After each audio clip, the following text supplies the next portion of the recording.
Happy Thursday, everybody. Happy Thursday, everybody. Welcome to Change the Lives, hosted by yours truly, Deonte Burton. We got an awesome show planned for you guys tonight. We're going to talk about a subject matter that a lot of parents are going through now, especially those transitional phase, and that's the challenges of raising adult children. The challenges of raising adult children. And I want to give a quick disclaimer.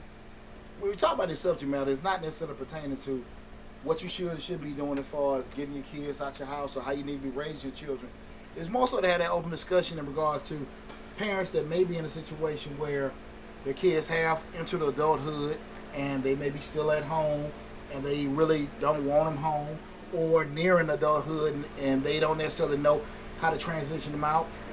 You can be in a situation where everybody's cool. You know, I did a video on TikTok. Well, it was on all the different platforms, but most of the responses came on TikTok. What I was asking a lot of parents, like, what are the anxieties that you may have? Because, you know, it just dropped off Chris at college a couple weeks ago. Right. And I was mentioning, you know, what are the anxieties that you guys have in regards to dropping your child off at college, you know, as far as preparation. You know, teach about finances, drugs, sex, getting up, going to class. And it was amazing how many parents was just giving their, and actually, man, that video was probably had about 2,000 views Really? in the past 48 hours. Okay. But it was pretty cool because a lot of parents just putting on different things, you know, in regards to, you know, keep God first, you know, take your studies, say, you know, use protection. But there was a couple parents said, I'm glad mine ain't never left. Oh, really? Yeah. And we want to have that discussion because, again, the whole point of the show is not to dictate in regards to what you should or shouldn't have done in regards to your children as far as with that, but have that discussion going. Again, we're talking about the challenges of raising adult children, right? Again, this is Changing Lives, hosted by yours truly, Deonte Burton. Right, I'm back in the lab, y'all. Y'all know I've been out in the lab for about 3 weeks, ain't it? Or two. Man, I'm back home. Yeah. 2 weeks. 2 weeks. We're back home in Misfit Studio. Right now, we're streaming live on Facebook, YouTube, Instagram, LinkedIn, TikTok, and Twitter. The main hub is the Change the Lives YouTube channel, where we have over 700 videos on the YouTube channel. Best thing to do if you Google Changing Lives, hosted by Deonte Burton, you'll see the little blue man icon pop up. Hit that icon, you'll get some great information covering motivation, parenting, a lot of, you know, professional development. Some we mixed in with business and everything. We got a lot of great information now. And I give it from a black father perspective, a lot of the information in regards to what I've done from a professional standpoint, and most importantly being a father as well. With, again, the nice subject we're talking about, the challenges of raising adult children. One of the biggest things I was thinking about, you know, I'm, you know, ripe age of 46 right now, and I got 3 children. 3 of my sons out the house now. Okay. So and most of my friends are kind of like in that range with me, that 40, they got at least 1 out. Okay. And kind of going through similar transitions in regards to kid finna get ready to graduating this year, or just had a graduation come up. And it seems like a lot of people I ran across, they don't have any real transition plans in place. It's like they kind of just, how can I put it? Well, they're going to go to school, they're going to do this, they're going to do that, but it's like, nobody really has a plan. But there's no definitive answers or plan. In regards to, like, if the child go, lead a nest or anything like that, it's just like, hey, they're going to go in the army, they're going to maybe go to school or whatever, but it's like no plan. And I'm not saying that you need to have a plan, but I am saying, like, damn, you know, it's a, you know, trying to have a compound, right? Something like that going, right? You know, and everybody's entitled to have different perspectives. But I have heard many of discussions. She don't want to do this. He don't want to do that. He just want to sit in his room and do this, that, and that. And I'm from the school of thought. I try to get mine out of my house a couple weeks after they graduate. Real quick. Real quick. Wow. And yeah, you know, damn wild hell. And you know what? I'm just messing with you. And I'm gonna tell you something, Lab. I will say this, and you know, if any one of my kids come, you know, P, Chris, or T, any one of them come on, I can honestly say they're ready to get the hell out of my house. You know, when that time came, you know, with doing it. And I didn't, and a lot of people give me flack, well, you know, that's wrong with a lot of parents that try to put the kids out. I don't believe that. I don't believe in that as far as me trying to put my kids out. We came out for, you know, from the moment they come out the mama, Right. hey, this is what we transition and try to get to at age 18. It doesn't make my way right, but I raised them to be on that pathway to be wanting to get the hell on when they turn 18. I've heard different perspectives in regards to that. Some people say, well, no, that's too young, but I'll ask the question, what age? Some people say 25, 26, but the question I always go back to, what from 18 to 26 are you going to teach them that you couldn't teach them from 0 to 18? Right. And a lot of time, I think because whatever proper planning, poor planning, no planning in place, we're doing it. Right. People are pulling, strings, pulling hairs, trying to figure out why they didn't or why they hadn't. So now it's more so like protective. Hey, this is where we just gonna have to stay here. I have no problem with any one of my kids transition. With anything like T got graduated from college, stayed a couple months. But if anybody has had a child, or even yourself, where you left the nest and you've been out of the nest for a couple years, and you've got some kind of independence, it's hard to come back home because You think so?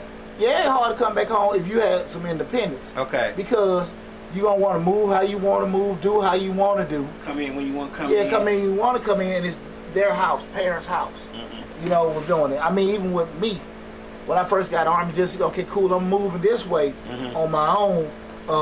Now, if you sit there and say, well, look, I just need a couple months to kind of get back on my feet, that's one thing. But we, just going back, it's challenging. Because if you've been sitting there doing your thing and stuff. Right, now, you're doing your own thing, no rules, no nothing. A lot of people, nowadays I've been hearing, letting your child stay with you for a while because of the economic, not necessarily teaching them anything, but just because of the economic expense of living on your own nowadays.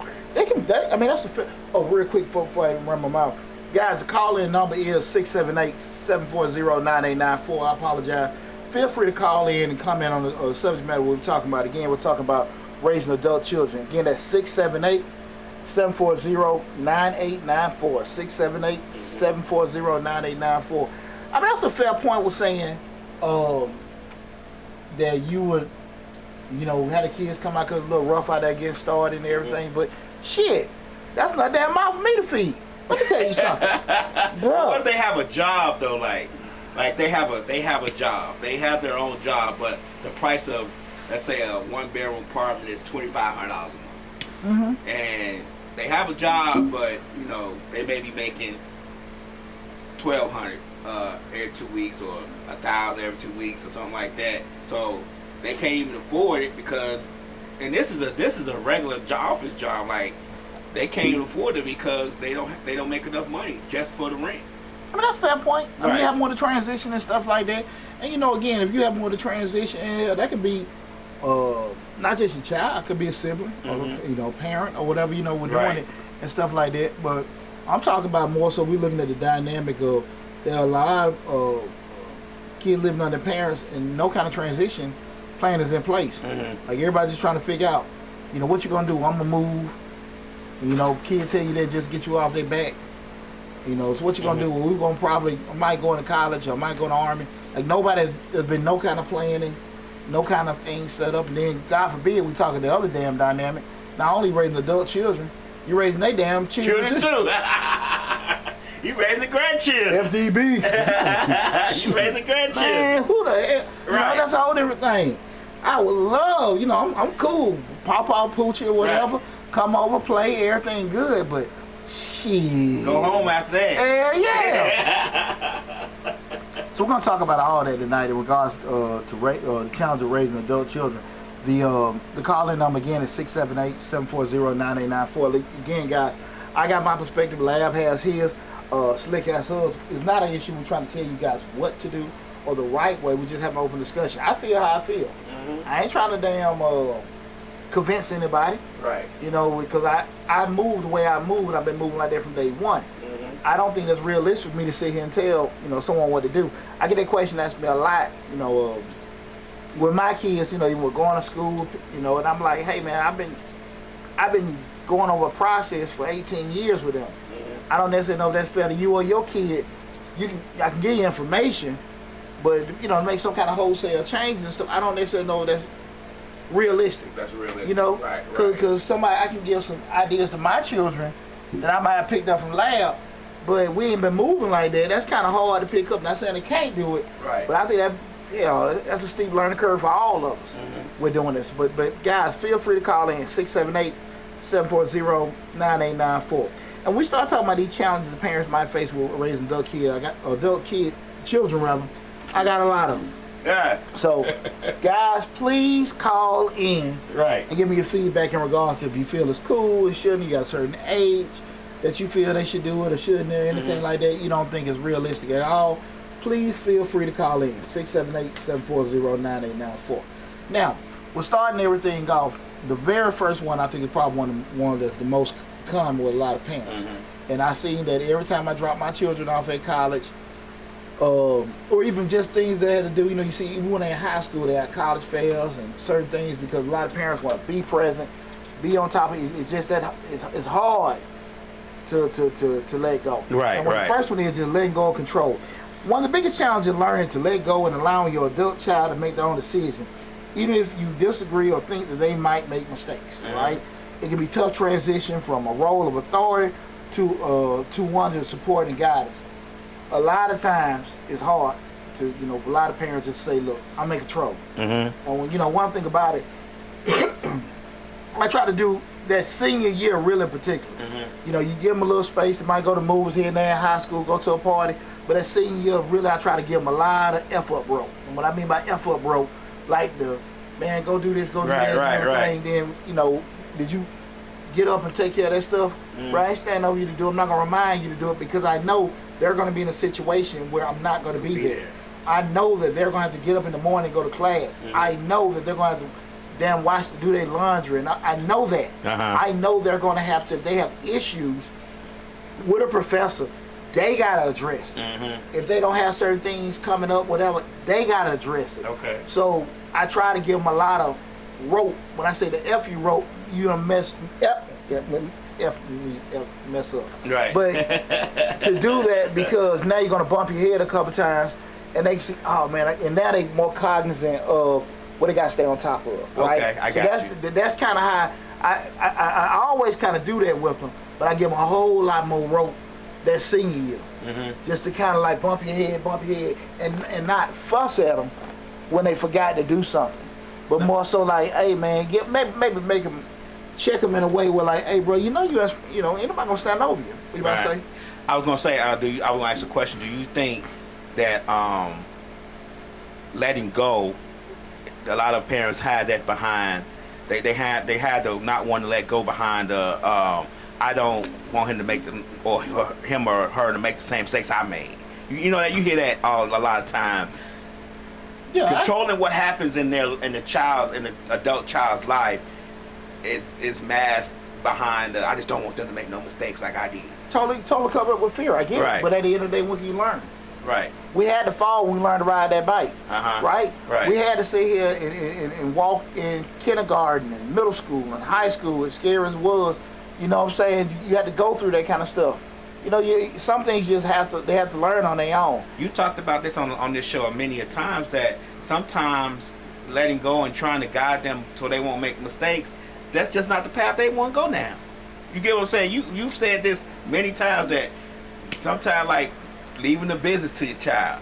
That child don't want to do that, don't have an idea about wanting to do that business. It's kind of like you trying to lead them something so they can have a steady future, and that's not what they want to do. Man, you know what? It's funny you even say that. I had a conversation with my homegirl Monet earlier today, and she's in tax business too. Shout out Monet Long. Me and Monet were talking, and I was just like asking her similar, like, you been in the game for a while, you got 2 Dutch, how do your kids have they taken it? She's like, nah, they're not interested. And that's just one of the things. She's like, and same thing with me.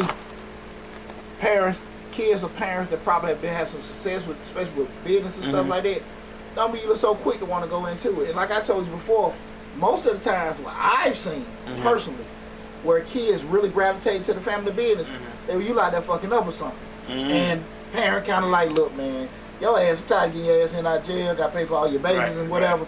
You gonna come down here and work at the store, and then eventually they kind of just get into it. I haven't seen a lot of examples. Not saying it doesn't happen, where outside when they're younger and you make them do it, maybe in high school. I haven't seen a lot of examples where the kids stayed into it, with doing it. And sometimes you look at some of the bigger corporations like the Fords, the Waltons, and all that. I don't necessarily know if all of them took, maybe one or two, with doing it. And I think a lot of that. Not the Waltons, Walmart, all of them was in it. They in it or they got ownership. Most of them started in it, and they got their money. They branched off to other things, but they all went through that system. I got you. Even the grandkids are going through that system. I got you. And I say that even with like sometimes with the. But Fords, you're definitely right. Yeah, but you get what I'm saying. I think a lot of that is attributed to. I just say with myself. I think, especially my older kids, seeing the struggles I went through with Daddy building it up, but hell, now it's built. Can't justify, you have good kids, they ain't asked for nothing, but I can't really put a finger on it like, look, we got this. Right. You know what I'm saying? But it ain't no secret public notice. Y'all got a couple years, because I'm selling this shit. I ain't on this generational wealth. One thing about it, I say it all the time, it sounds good when people talk about generational wealth, but once you start, you got a little couple cookies in that jar, and you like, look, man, I ain't really tripping about this shit now. Right. Because at some point, I'm finna let this stuff go, with or without you. You know what I'm saying? So I don't really get caught up too tough in the whole generational wealth, and we're trying to build a legacy. Damn that. I'm finna build me a damn vacation home in Florida. Yeah. That's what the hell I'm building. Somewhere on the island somewhere. Yeah. Drinking out of coconut, watching girls with grass skirts and stuff. Swinging on a hammock all day. Hola. Trying to think of what side of the beach you gonna sleep on. That's the hardest thing you gotta do. My dumb man, hola Spanish. What is it? What is it when you're on the damn island or Which Hawaii? island though? That's the one. I just do the universal hey. Wave it hey. But I was just throwing that out there because we was talking about letting go. And a lot of times letting go may be hard because a parent is thinking they don't want their child to make the same mistakes they could, so they think they can guide them down a certain different path. But a lot of times, children gonna turn out how they gonna choose their own path eventually. Absolutely. You can nudge them, they still gonna take that fork. You get what I'm saying? Been there, done that. Right. And that goes to like the second point we're talking about, these challenges. That's balance, support, and independence. Because striking the right balance between offering support and allowing independence can be tricky. Parents might find it difficult to know when to step in and when to give their adult children space to learn and grow. And it's just real funky with it. Right. And sometimes it's difficult to realize that your child can be greater than you at certain things. Like man, I'm hesitant doing this, that, and that, but your child may get it, take the reins and soar. And a lot of times we can put those restrictions on our children, not trying to at all. So we can hold them back. Hell yeah, we do hold them back a lot of times. Right. We do hold them back. Now that's a slippery slope, because sometimes we can give them that damn rope and they just fall right on their damn face. And out of 3 kids, hell, only one might spring right back up. The other one might roll down and cry. You see that with your babies. One baby, just get up and walk off, he fall. The other 2 sit down like, oh, y'all ain't gonna say shit? And just start screaming. Right. I just failed. Nobody gonna recognize it. But you got that one. Right. Shoot, as soon as they fall, they getting back up. And they carry it over. So it's unique. Like I said, some of those things are brought up by fear. Some of them are brought by your reservation, just looking at your child. It's a very unique situation. But that's why I do think it's always important for parents to have conversations and understand and be okay with it's different. You know what I'm saying? Right. I think that's one big thing. A lot of times, a lot of parents don't want to necessarily look at. Again, guys, it's Change Lives, hosted by yours truly, Deonte Burton. Tonight show we're talking about the challenges of raising adult children. We're streaming live on Facebook, YouTube, Instagram, LinkedIn, TikTok, and Twitter. Please feel free to comment. Anybody on the Facebook, anything came with the comments? Keith Thomas, I don't know if you know him, say hey.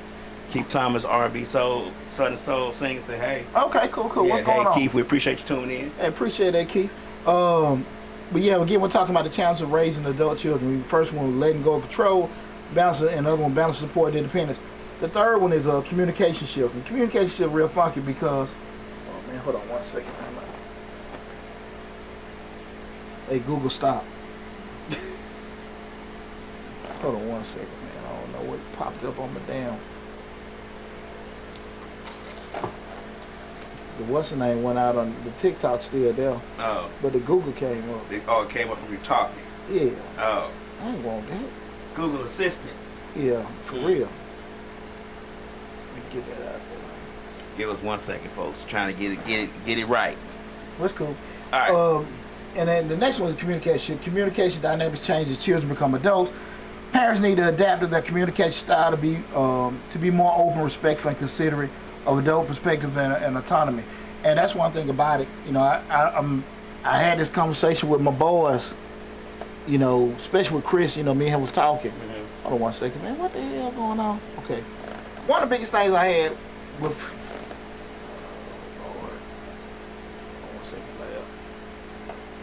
One of the biggest things in regards to communicating with my kids, me and Chris had this recently, like, look, you on your own now. Now look, I'm still pop. Mm-hmm. But I ain't finna talk to you like a 3 or 4. I ain't gonna chump you out. Right. You're a man now. Let's have these conversations. Mm-hmm. You know what I'm saying? And I always try to have that little open door. Look, bro, you know, you got an issue, holler at me and everything like that. But because I know they're on their own, I can't handle them like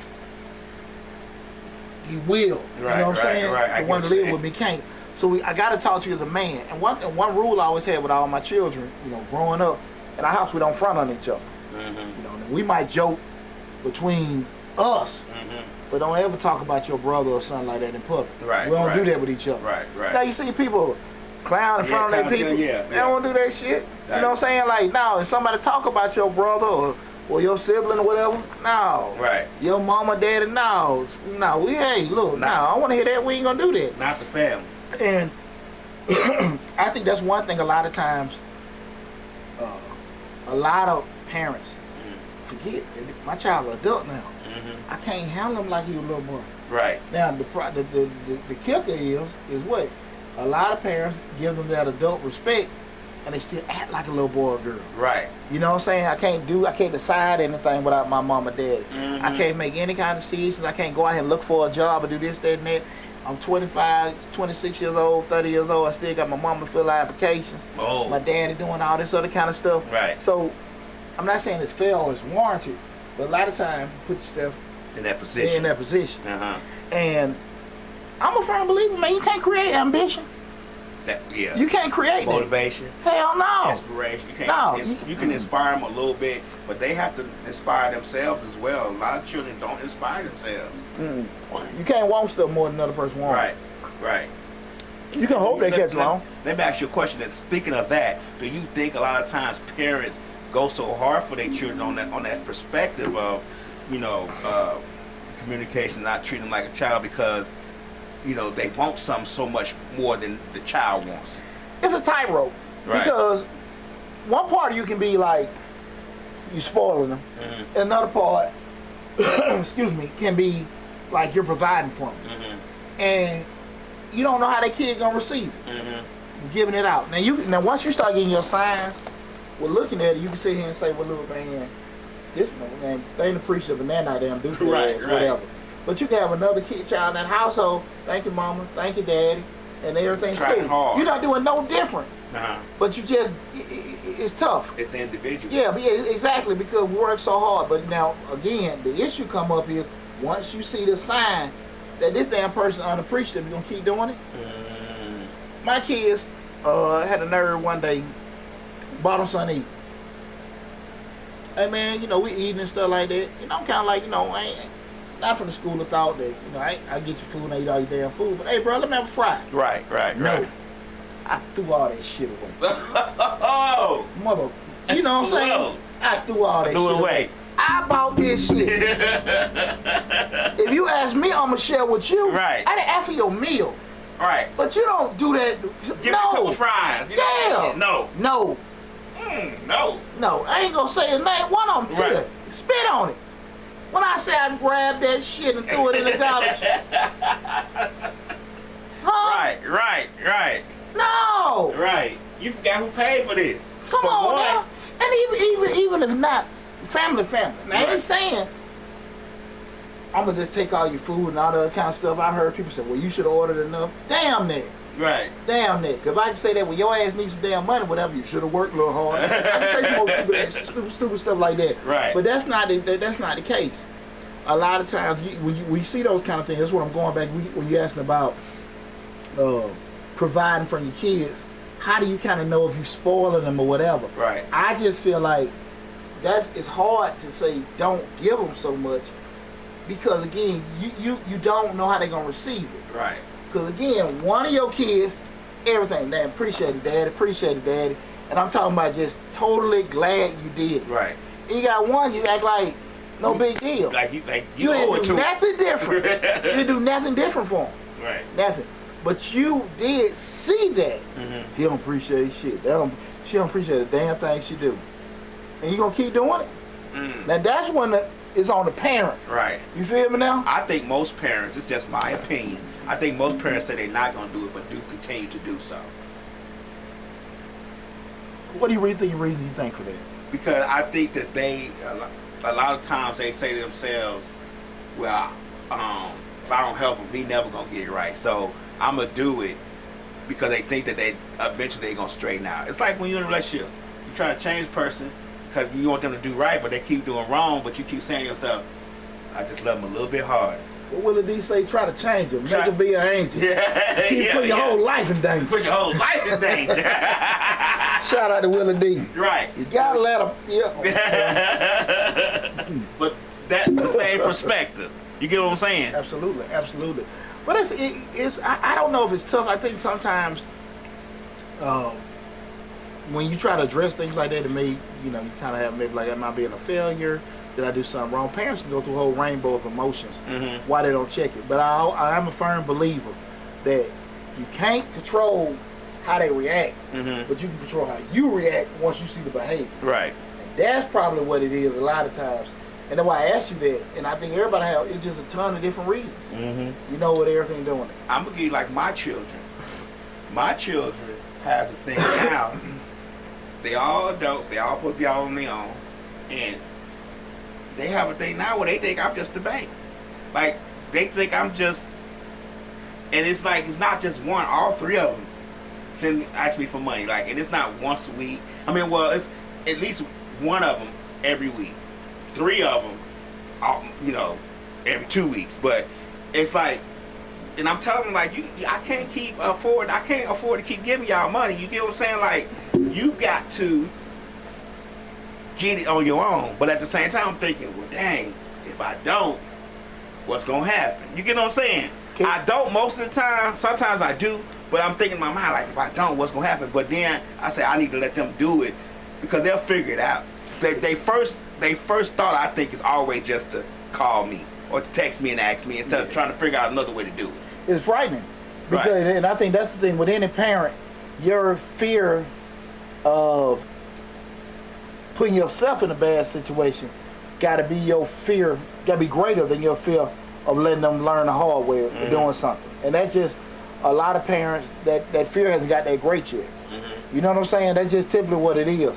We've all been down that road. Mm-hmm. You know what I'm saying? And that's why I say a lot of times you hear parents, I wouldn't do this, I wouldn't do that. But but it's easy for me to tell Lab, man, you gotta let them learn, because that ain't my child. Right.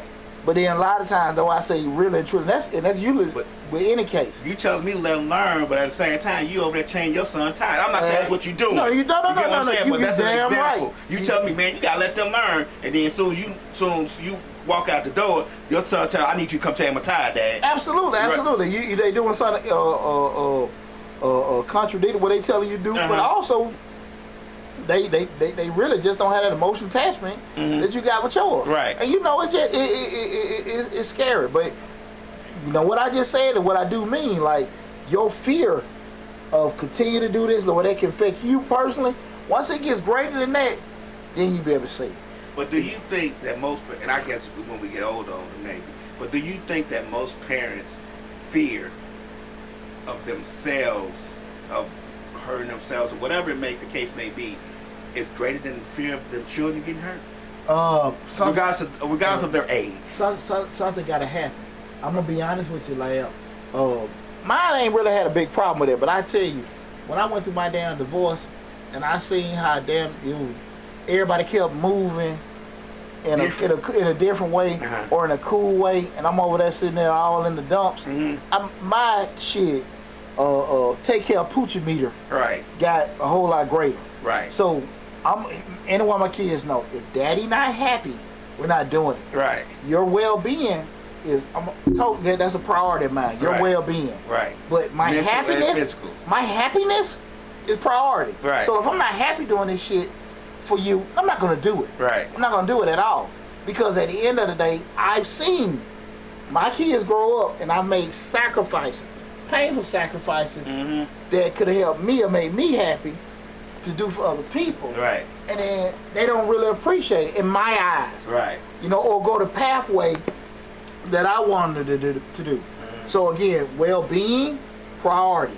My happiness, above all. Right. And I think sometimes you got to go through some shit. Or like I said, that meter.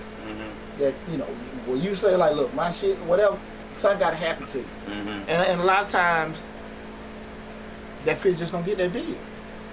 I can't, again, and I don't think my fear of myself would ever be bigger than the fear of my children getting hurt. But at the same time, I know the difference between you calling to check on me and see if I'm okay, and you just calling because to check on me because you're gonna call me a couple days because you need some money. You get what I'm saying? Yeah, absolutely. So a lot of times, I have to play a hardball with them and just get it straight, because to be honest with you, my happiness is always is first. If I haven't learned anything through COVID and all that stuff, is that I come first. Like I don't care about nobody else. I come first. Like that's just the way it is. Whatever I want to do, I'm gonna do, and however I want to do it, I'm gonna do it. Yeah.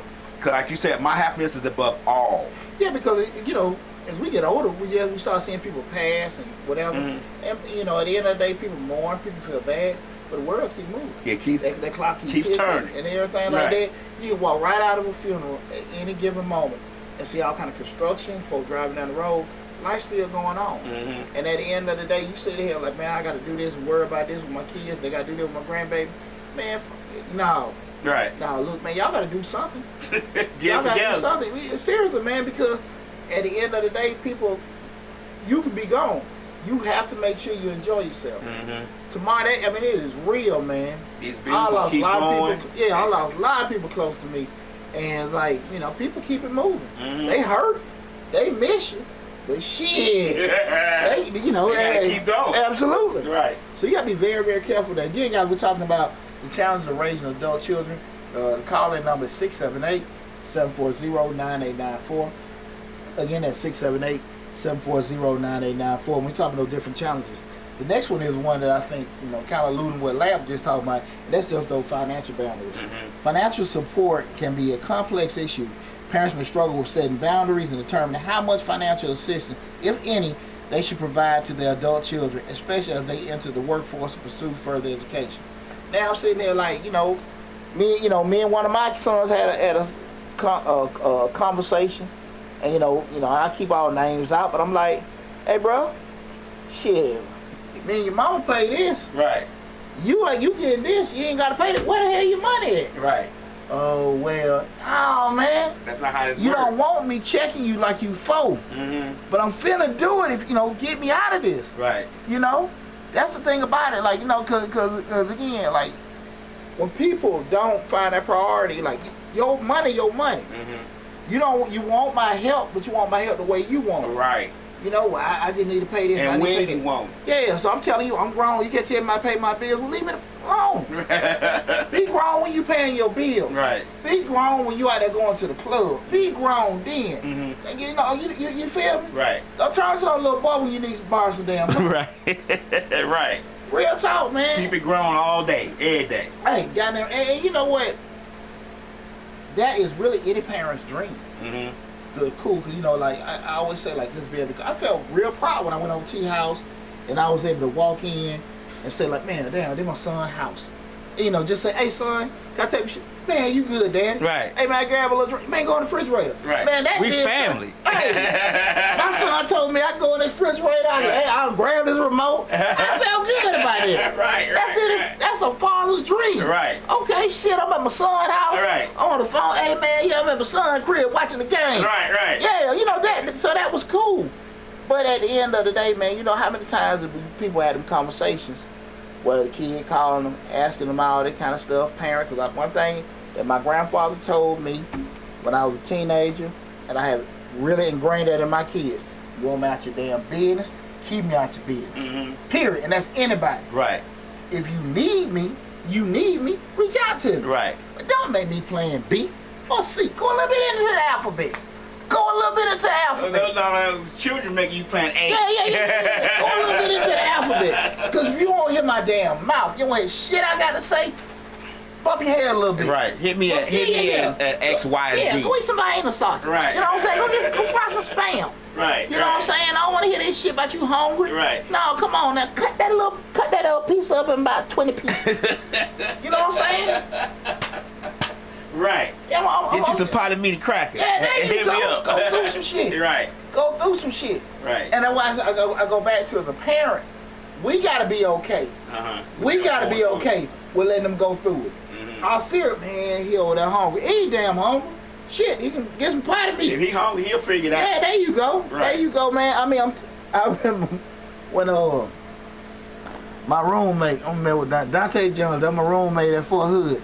Man, we done messed up all our damn money. And I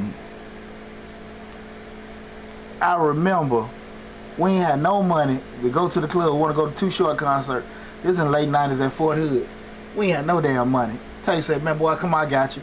We went down to the blood bank. We got us about $25. Too Short. So y'all at the concert. Big old bandages on our arms. Soldiers. What we got? Miss Mixed-Up. What's up, Miss Mixed-Up? She on TikTok. My goal is for my children to not need me, and that's the key thing. Shout out to Miss Mixed-Up. Slick says, if you take care of your child, then that child has a child. Now them and their child is in your pockets. Now what? Hell yeah. Right. Hell yeah. And I used to tell my sons all the time. I remember my older son was going on a date. I don't think Will was born. He was like, yeah, I need money for this and need money for that. I said, boy, I ain't gonna give you money for your woman. And he was like, what happened? He was like, I remember P said, if daddy gotta get money, you gotta share it with daddy. Right. Good job, son. Stanley Gore said, man, you preaching. Yeah. What's happening, cuz? But that's one of the things, and you know what? No father or any parent has no problem helping their child they see they're out there doing for themselves. Right. If I know you out there busting your tail, making an effort, and you're making an effort, shit, I catch you on the back end. Yeah, I might catch you on the back end and take care of the front for you. Because I know you trying. But that's the thing about it. Again, it go back to that fear. That's what I think that is. You know, again, we talk about these challenges, like I said, that control, the financial things, because the key, I'm telling you, man, once people get money in their pocket, that's when people think they smart, I can make these decisions. But when that money gone, now they turn back. No, keep that energy. Keep that energy. Stay grown. Cause that's one thing I reiterate to anybody. And I definitely put that shit in my kids' head. Once people start giving you money, they're gonna feel like they got control. They're gonna feel like they can say something. I say that all the time. Yeah. A person might knock on your door. They start giving you money, and they see, they don't walk right in it. So you gotta be very. The code. The key. They got a key. Exactly. Right. And you put yourself in them damn situations, because sometimes you just gotta be uncomfortable in life, and because people don't want to be uncomfortable, that's why they sit there and do certain things like that. You know what I'm saying? Right. You know, and I thank God all the time I was raised by an older guy. My granddad, one of them old school, and one old. I'm teaching him to say it right. You shot from the damn hill. But he was just like, you don't want me in your shit, Poochie. Keep me out of it. And that's just like, look, man, just take care of stuff. And I know if I ever needed them, I could. It was one time when I was in Germany. And this is funny. When I was, I had my moment where I knew that, I couldn't depend on nobody. I was my first duty station in Germany, 18. I mean, I done sat there and probably done tricked off and did. I don't know what the hell I done did. I ain't had no money. No money. So I done called my mama in I'm 18. Right. I done called my mama and grandma. On your own. I couldn't wash my clothes. I was messed out, and I called my mama and grandma. Said, look, I ain't got no money. Can y'all send me some Western Union, some money or whatever? And I heard my mama say, Mama, Poochie ain't got no money. He can't eat and wash his clothes. We got to do something. And I heard my grandma, I ain't got shit. And my mama like, well, maybe when I get paid next week, I can sing you something. And it hit me. They ain't got no damn money. Right. You know what I'm saying? Like, they really ain't got no damn money. That's like, why I'm in the army. I thought that was my spare time. It hit me then, like, what the hell? I'm calling all the way in Europe. I'll call all the way back to Bankhead. Right. And they're like, man, they ain't got no damn money. What the hell am I going to do? That was my moment where I knew, like, look, hey, man, shit. You know, look, I can't depend on nobody. They say bump my head no more. They see them donating blood, selling blood and shit. But that was my moment, like, shit, I can't go back to them. Gotta figure this out. She dashed and said, I can see you some money when I get paid in maybe a week or so. I said, man, I'm over here like, man. But you have to have those wake-up moments. Hell yeah. You have to have those wake-up moments. I remember I was in college, and like I told you, I got in college on a grant. So when I remember I was in college, and I was dead hungry. I was dead hungry that night. I remember it like it was yesterday. I was dead hungry, and I didn't even bother calling my mom. I knew I couldn't call her. I knew it. I was like, what am I gonna do? What am I gonna do? And back then, and I tell Slick all the time. Back then, you know, you could turn them bottles in for 10 cents. You know, those Coke and Pepsi bottles in for 10 cents. And I went around and I found about maybe 15, 16 of them damn things. And I got me something to eat there. I think I got about $3-4. And I'm telling you something. It's empowering for you or even your children once they get out there. Unless they're lazy as shit. But once they get out there and they turn around and make some money for themselves and start they make their own money and start doing stuff with their own money, it's empowering. Yeah, that night I knew I had to get a job. And about the next 2 weeks I had a job. I couldn't go to college and not have a job. But you know, like I said again, we got to be able to let them go through that. Right. Okay, got to be able to let them go through that. Again, guys, you want to call in 678-740-9894. Again, it's 678-740-9894. Tonight's show we're talking about the challenges of raising adult children. The next one, man, this is real. This is one that's real touchy. And that's different values and beliefs. We're talking about challenges. And as adult children form their own identities and worldviews, their values, beliefs might differ from those of their parents. Navigating these differences while maintaining a respectful and understanding relationship can be challenging. I don't believe in voting.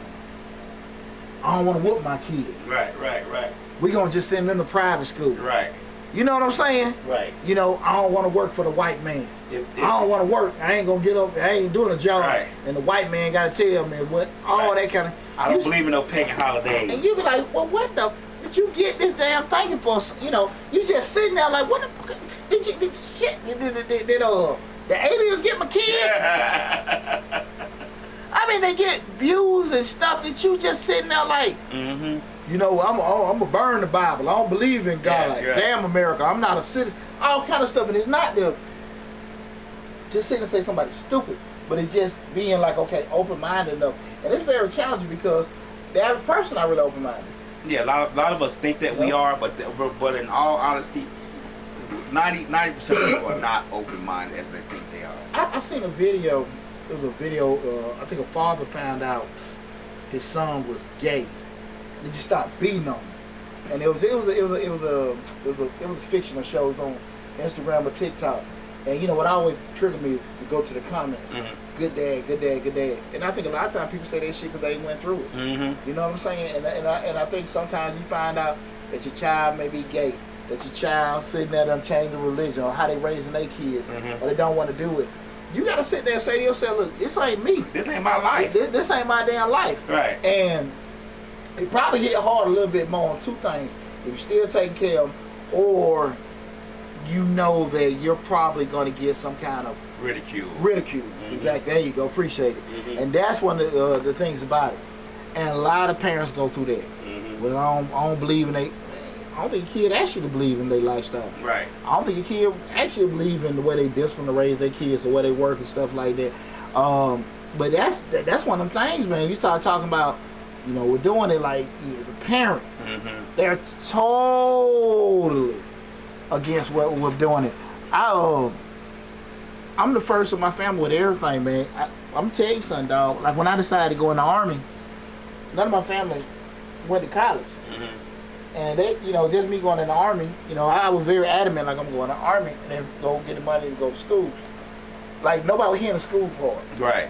They just hear the Army. Going to the Army and we retired and we set for life and all this shit. They just their view was so narrow. We're doing it. Good people. Right. But it just ain't thinking that far ahead and stuff like that. And I think a lot of times, parents, we get caught up in that stuff where we view the world, where we do certain things, because we also take consideration we're all a generation two from behind. And, just like now with damn music, sexuality, drugs and shit like this stuff these kids go through. I just seen Sookie with the good stuff do a video interview with one girl, Sookie, and she was just talking about she ain't got no STD. She did no STDs this year, no kind of no more baby daddies, no more having sex unprotected. And I'm just saying, like, this is a girl with a huge following. Right. And you're sitting there like, I couldn't see one of them girls in the 90s opening their mouth to say stuff like that. And that's the thing, like a lot of stuff that kids say nowadays and kids go through nowadays, us back then, we could see, like even sexually, like to get a girl sexually back in the day was a prize. Now it's just they just take a picture of their thing and send it to that you. was just par for the course. Look what he sent me. Right. It's not any prize to it. It's just is. What the girl say? Pound town. Right. A thing pink. A butthole brown. Pound town. Pound town. And that's a song. How you write that shit on paper? Right. How the hell you write that shit on paper? Pound town. My thing pink. My booty hole brown. And you looked at it and you said, hey, she like that nigga old hell. What the hell? Pound down. There are no boundaries now. There are no boundaries to there's no prize to anything now. It's just out there. Like Slick said, social media has messed up a lot of people. It's just out there now. It's just nothing is a prize anymore. Nothing is you don't have to work towards anything like we did back in the day. You know what I'm saying? It's just instant gratification. But you know what though, like, that's a good and bad thing. It's not necessarily bad because a lot of times kids got access to stuff. But again, our processing with it, when you look like you on some OG shit. Yeah. But do that make us wrong? Does that make them right? Morally, we can look at some stuff like that, but that's how it is. Kind of like when you start looking at some of our older movies, like our great grandparents. Like we might go to like Slow Dragon. 2 or 3 generations ago was just no. Oh, they don't even dance now. Yeah, but I'm just talking about, just say in our generation we might go to a house party in Slow Drag. Our grandparents were like, you can't do that. Right. You know what I'm saying? Like right. Just the touching and all that kind of stuff. Just say I think we used to go to Sharon Showcase or MBK and all that kind of stuff. I'm going in there sweating, and I'm greedy. I want one in the front, one in the back. I'm all having a good time. Hell. You know what I'm saying? I got the loop pumping. Right. I come out there soaking, what I'm saying? Wet. And man, I know my grandparents, they ain't even trying to sit there. Right. That just was a whole different era, in regards to doing that. So, it's challenging, but it's different. And that's what we start talking about, difference in values and beliefs. It's hard. It's hard. That's what I'm saying. As a parent, sometimes we gotta just step back. Look, man, I don't get it. I don't understand this shit, but that's how they are. And sometimes you gotta sit there and say, if it ain't hurting nobody, man, and that's still funky because I know how I look morally. But if it's not, that's what I'm about to say. We might say it's not hurting nobody, but is it hurting them morally? Like they may not be hurting anybody else, but are they hurting themselves morally? Are they setting themselves down a path where nothing is sacred anymore? Like nothing. Like I remember a few years back, I heard girls were saying, and I'll forget the video. They were saying, "Oh yeah, oral sex, that ain't sex. That's just what it is." You know what I'm saying? Like, no, you get what I'm saying? Like the things, I know things are different. We older. Don't get me wrong. I know we old. They say we old fogies and all that. I get what you're saying, but a lot of times we have to. our children as our adult children, we have to look at them and say, it may not be bothered, it may not be hurting the next person, but is it hurting you inside? Is it an internal bruise that we don't see? I'm gonna tell you. What Rick say? That's dry. No, that's just dry.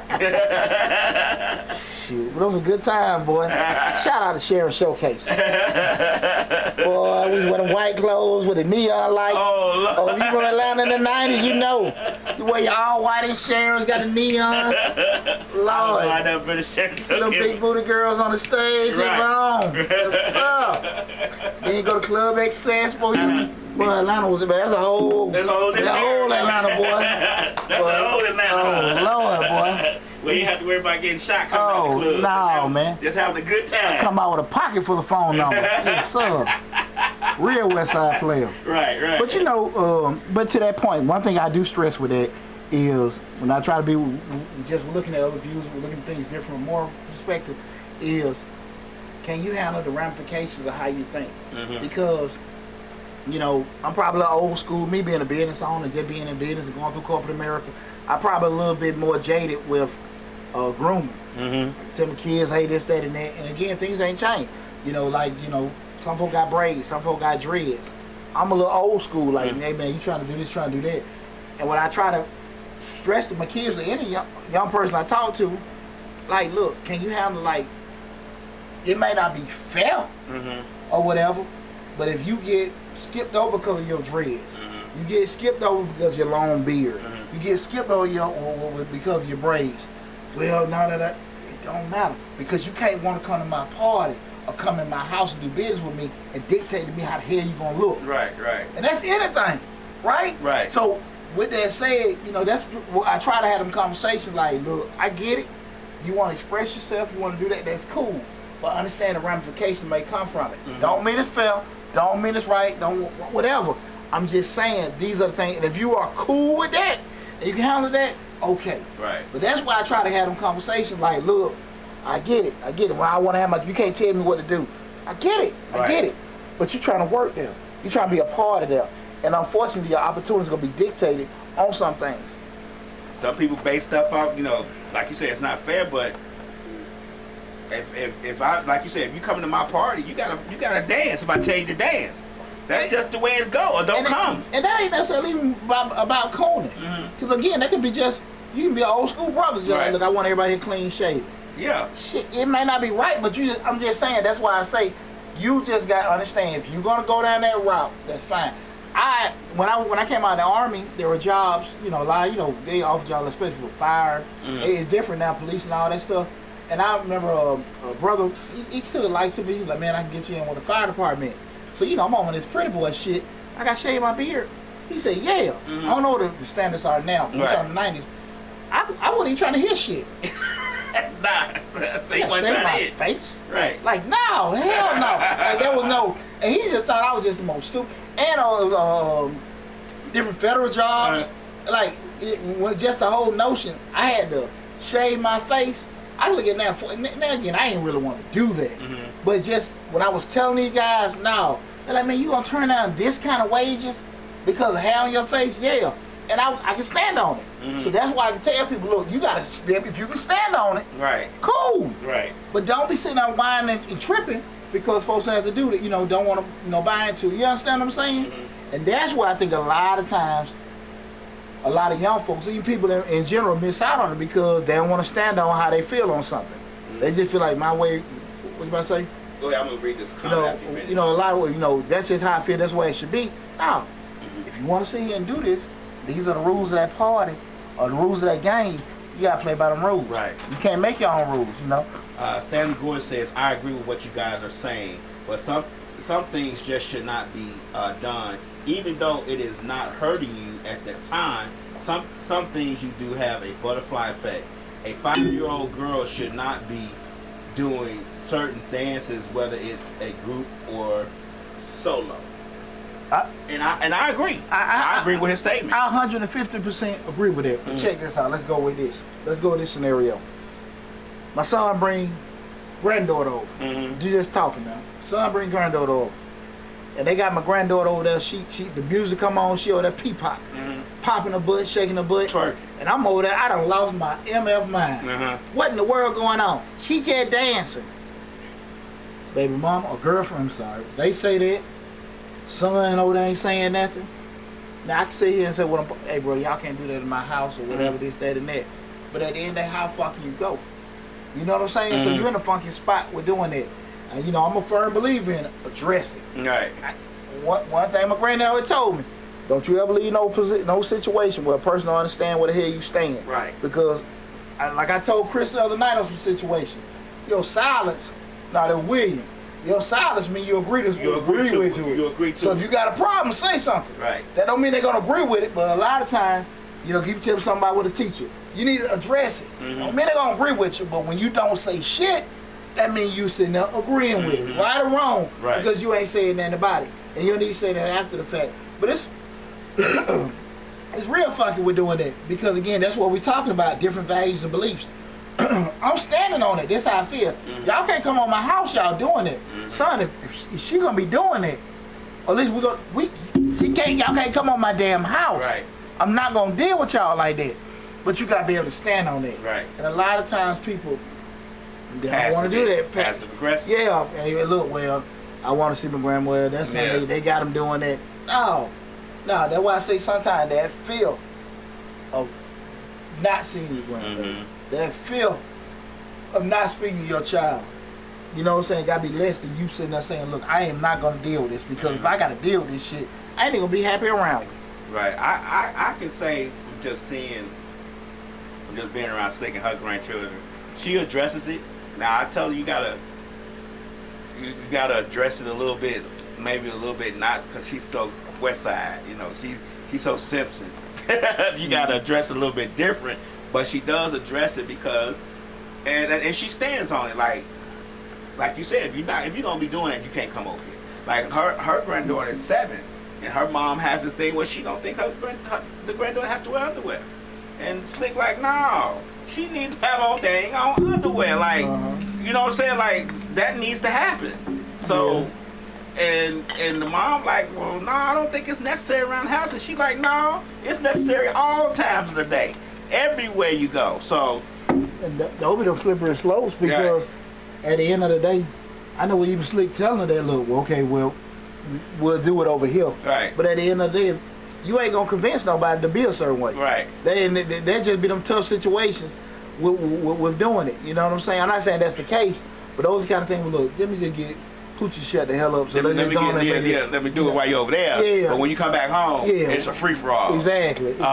Stanley Gore says they let these children do these dances, but do not understand the nature of where the dances are coming from. They were used to seduce men in the strip club, and that's true. I think a lot of times, as we see stuff, like we said back in the 80s and 90s, we knew what those things were and what they were for. But as things go on, I'll give you a good example. Our parents couldn't stand rap music, but now rap music is a mainstream thing, and now we can't stand it because of the way it sounds. You get what I'm saying? So, like we said, Pound Town. You know? How many times have you seen where people got a little boy, hey, gonna cuss, right? And then now, and it was funny, right. But now they 17, 18 years old, and they're still cussing every other word and all that kind of stuff. No respect for authority. I've been times I was coaching, and coach say something to the kid. Parent, you can't talk to him, this, that, and that, and all that kind of stuff. And the coach ain't respect the kid. Told the son, you can't be fighting in the game. Son, you need to get up, you need to stand up, whatever. Checking them. Parent got a problem with them. Now they 17, 18 years old. They have no respect for authority. None of this stuff. Now they in adulthood. They still can't. And the reason why I want to have these conversations, because cat go to jail out here. You know, I'm gonna do what the hell I want to do. I'm not gonna follow rules. I'm not gonna respect authority. But once you go to jail, you forced. Now you gotta stand in the line. Now you gotta wash your hand, wash your butt, eat whenever you get the opportunity to do it. Right. Now rules are just totally enforced on you. You know what I'm saying? Do the shit without having to go there. Right. You know what I'm saying? Like now you're in a world where everything is you're told what to do. Not only the prison rules, but you got prisoner rules. Yeah, but that's what I'm saying. Yeah. So you're talking about your whole life is now all these rules enforced. Do the shit before then. Do it before then. And at the end of the day, I do think, unless you got some kind of chemical imbalance. Everybody morally got some idea of what's right and wrong. So that's why we had these conversations. I hear a lot of times people say, well, I didn't have a father, this, that, and that. Shit, you got 50-50 chance of having a good daddy. Your ass know right or wrong. Right. Daddy, you don't need daddy to tell you don't steal. Right. You don't need daddy to tell you to shut the hell up. Right. You don't need daddy to do that.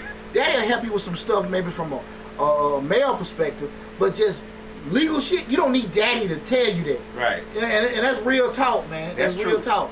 Now, because I ain't had one, and I ain't been to jail none time. But that's what I'm saying. A lot of times, and I had these conversations with my kids I mentor. When you mess up, own it. Mm-hmm. When I messed up, and when I messed up in business, life, when I messed up in my marriage, I had to own it. Right. Shit, because until you own it, you can't fix it. Mm-hmm. What I tell you all the time, like, when I coach them kids, Coach, son, Coach, I know I didn't miss the block. Son, you gotta admit it first. Right. Once you admit it, we can fix it. Right. I can't fix shit until you admit it. Right. And that's everybody. Mm-hmm. You know what I'm saying? And so, like, we'll talk about those differences of kids. Actually, 1 second. We start talking about kids going through stuff. I'm sorry, the call coming on the phone. The challenges of raising adult children. Those things come up so much. And we have to make sure, like, you got to be mentally tough as a parent. Another one is, I think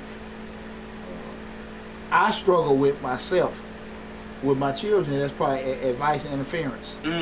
As well. Like, sometimes I do think that, not that my way is the right way, but damn, like, some shit, like, bro, do you understand what common sense is? Mm-hmm. And different ways of thinking, I don't know where the shit come from.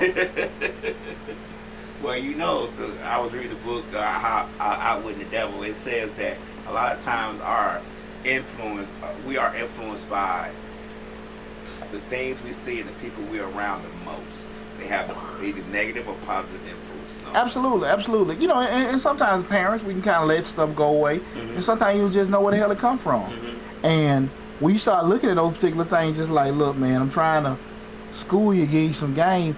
And that's why I said, me talking to my 12-year-old son, me talking about 19, me talking about 21 and 28, it's kind of like a different tone that I gotta kind of use. Right. Yeah, exactly. The words gotta be different or whatever. Cause my baby boy, damn, I gotta tell him what to do. Mm-hmm. But even still, I try to kind of keep respect. But my older son here, he almost 30.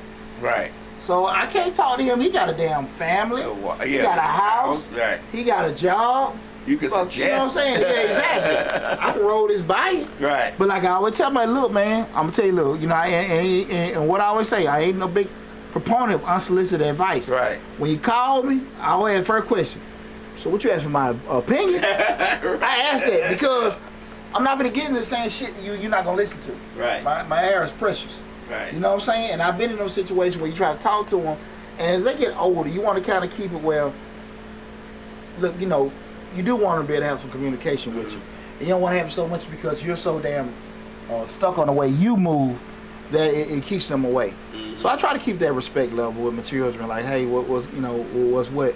But you gotta be mentally prepared for some crazy shit come out of their mouth. Yeah, for their response. Exactly. A lot of people ain't.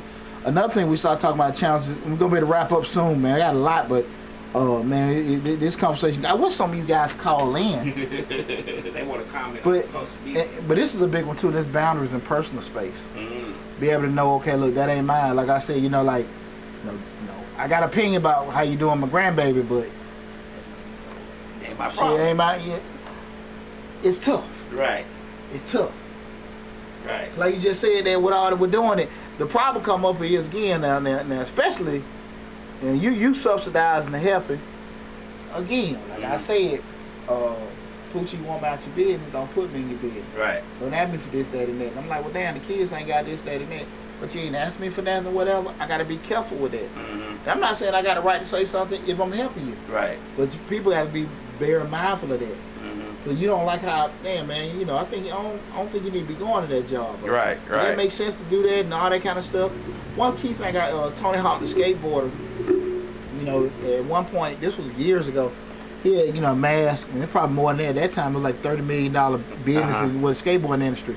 But what always stuck with me, he said, as a young adult, his father didn't know nothing about skateboarding, but a lot of his friends was really tripping on his father, like, hey man, you letting your damn grown ass son skateboard? Right. And his father, he said, to my father's credit, he let me kind of do. You know, I was serious, and you know, I'm a bad kid. Mm-hmm. You fast forward, now we got a $20 or $50 million business now, company was doing it.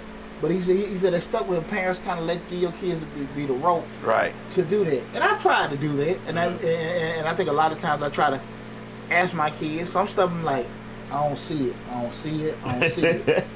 I think it's hard for us to let our kids to mess up. I do really believe that it's hard because, like we said earlier, we just don't want them to go through the same things we went through, the same perils and failures that we went through. But that's what builds character. We have to let them do it. I say it now, and you know, it's easy to say while we're having this conversation on this podcast, but at the same time, it's harder to do.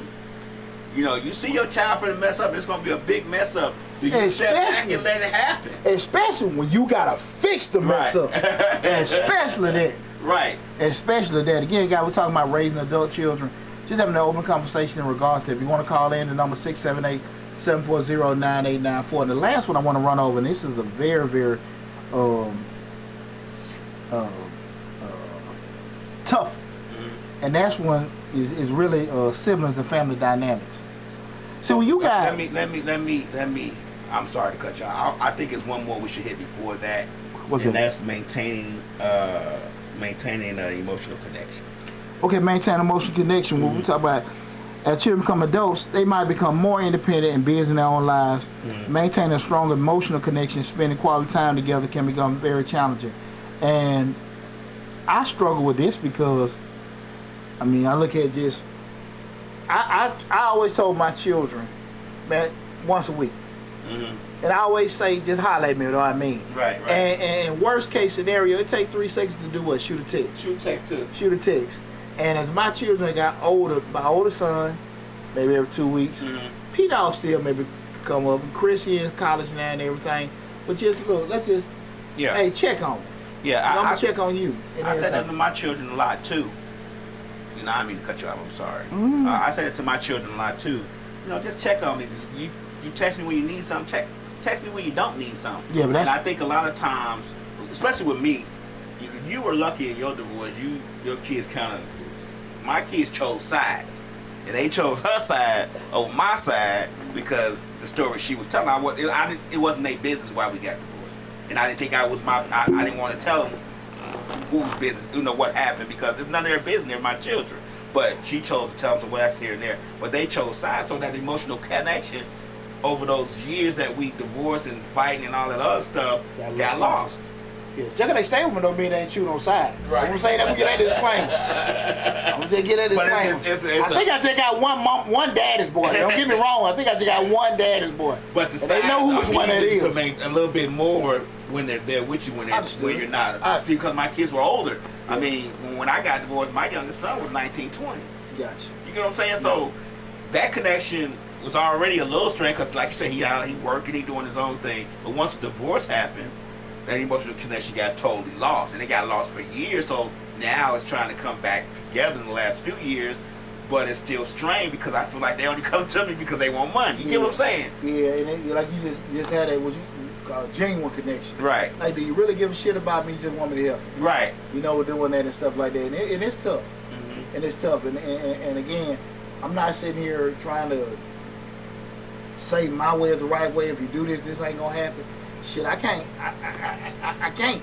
The kids ain't no damn puppies. They got minds of their own. They gonna do what they want to do. And they gonna feel how they want to feel. Exactly, and you cannot control that. Okay, no way whatsoever. Okay, and the next one, like I said, is sibling and family dynamics. And what I want to touch on this is because you may be in a situation that everybody roll the same. You may be in a situation where everybody totally different. One successful, one okay, and one just totally what the hell going on. Mm-hmm. And I think that's real tough, man, especially they become adults, because it becomes strained because now you got dynamics as disappointment, jealousy, resentment, all this kind of stuff between the parent and the children and even the siblings. Mm-hmm. And I think a lot of times because people don't have open communications about certain things, will be straight up, because I've had discussion with my children because I'm on the other side and I had a divorce. I think I shared this in regards to I looked at, with my wills and stuff like that. I totally redid every damn thing. Because they're older now. I ain't had to, I changed my life insurance policies and stuff like that. Shifted more like I'm giving you stuff more than I need to give you money. And I can give you game if you want to hear it now and everything. But you don't know what kind of thing go on, how they gonna do stuff. I'm blessed. All my kids good kids and stuff like that. But you sit there like, same mama, daddy, or same parent, whatever, we're doing it. Everybody can go in a whole different path, and you can't control that. Right. We love our kids. And as a parent, do parents have favorites? You can say yeah, no, but a lot of times parents do have 1 or 2 kids. They might be a little closer. Don't mean you don't love the other ones, but the other ones just may be a little closer to daddy. They may just not even be, whatever. They still love it, but that's unreal. Yeah. But at the end of the day, you have one kid that just you might not even put that much in them. But what I always say, we get too much credit, too much blame when they do wrong, and too much credit when they do right. And you just got one kid like, shit, man, I ain't had shit to do with that motherfucker. I don't know. I ain't never talking about it being no damn rocket, but he out there, you know what I'm saying? Right. And you damn sure told the joke to steal out the damn stove. Right. So those kind of things can come up, and you got one kid on this path and another on this path, and you try to get this damn happy medium, or at least get this one on track. Well, hey, share some of that shit on your brother or sister. Right. And like, nah, look, this me. It's tough. Yeah, and you hit on something that I was gonna say. How do you balance that? Where you may have 3 children, and 2 of them are just one's a doctor, one's a lawyer, one's a one may be a rocket science, one's a a chemical engineer, and then you got this other one. And how do you balance the fact that you love them all? But how you balance the fact of not being so excited for these 2 and just being okay with this one? You get what I'm saying? The best advice I can give anybody is encourage everybody to be proud of each other. One thing I always made my kids do was, no matter what they had going on, support your sibling. So if you ain't into this shit, we got to go to this band recital. We got to go to this program, because I always try to instill in them that your shit ain't no more important than his. Right. So whatever we did, that was one of the biggest things that I think. Well, because my kids are real close. All 4 of them real close. But that was one thing I was very adamant about. Your shit, this football game, ain't no important more than this damn robotic stuff we got to go to.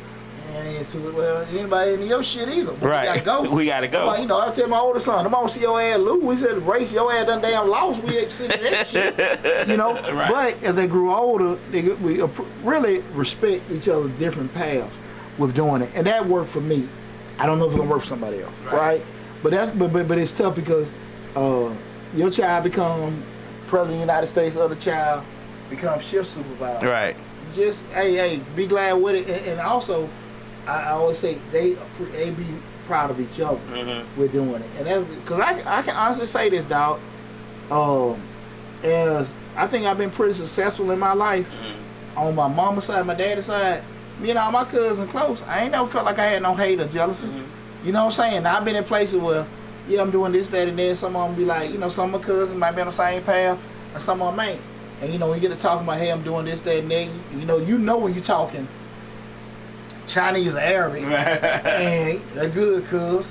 And you got one cousin, he might got a promotion at the post office, doing something with UPS, and or he got a new damn truck, and they're like they don't want a Super Bowl. And I might be a little reserved, like damn, man, I just started, this business or did this, that, and that, but that ain't really gonna get that response. But I never felt hate, or jealousy.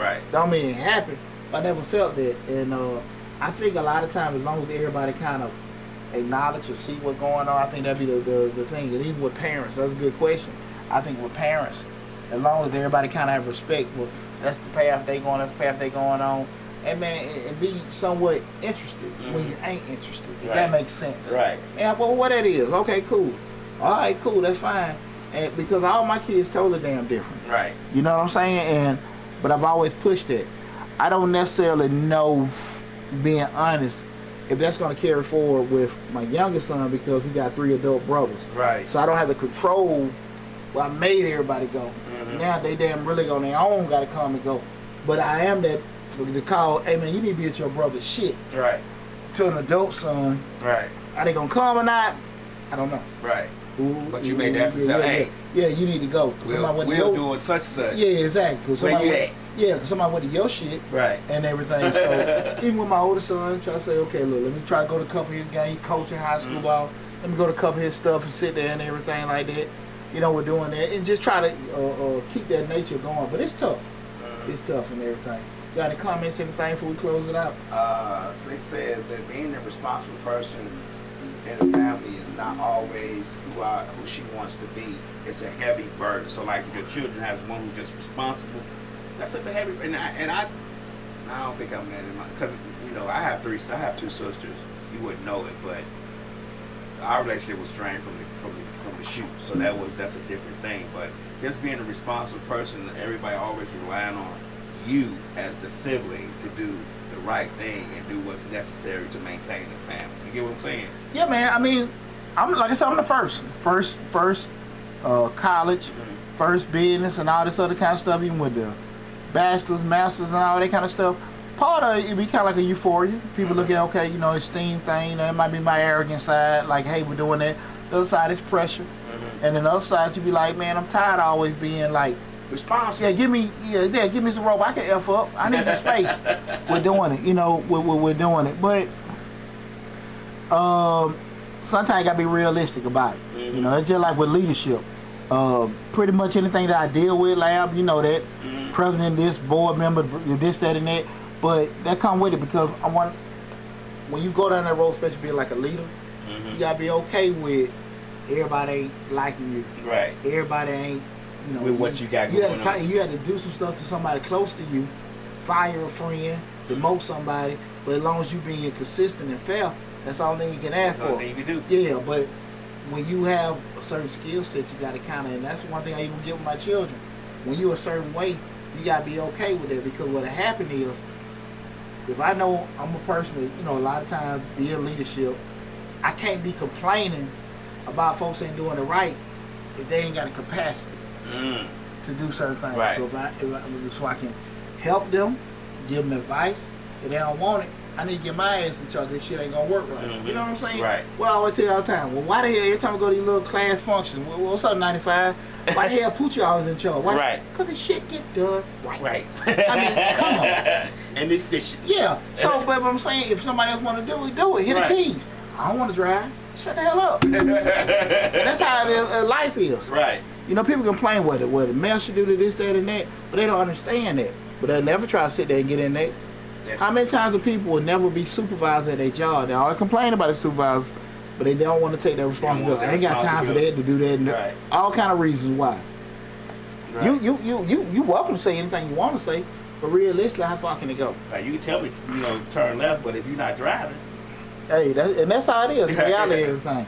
And one thing about it, raising adult children is a journey of mutual growth and adaptation. Open communication, respect for each other's boundaries, and the willingness to adapt to changing dynamics can help parents and their adult children build healthy, fulfilling relationships during the transitional phase. And again, I want to have this conversation with you guys tonight because, again, I've had my ups and downs with dealing with my children as they've gone and transitioned into adulthood. And I know a lot of parents have had challenges, continue to have challenges now. I'm not going to sit here and say, like, hey, I'm Cliff Huxtable, and everything went perfect with my kids or is perfect with them and stuff like that. But I do think it's very important we have conversation like we had tonight to talk about it. So we had a good long conversation too. But so I really appreciate all you guys. Love you. Thanks for all the love and support. Remember, change your lives. Always by your truly Deonte Burton. Go to the YouTube channel, subscribe. If you came on the tail end of this conversation, go to the YouTube channel, subscribe, put something in the comments. Everybody knows I respond to all comments and questions and everything like that, so I will get back with you. But with that said, thanks for all the love and support. And make sure you tell people about the platform. Make sure you tell people about the platform. I based everything off helping people because I wouldn't be where I'm at right now in life if people didn't help me. So definitely make sure you share the information about the platform. And also my other channel, Mr. Short Dollar, where we talk about personal finance, being entrepreneurship, and investing. Got a lot of great information there, over 700 videos on that YouTube channel as well. So take care of yourself, guys. Best of luck, and I will talk with you soon. Love you, and peace.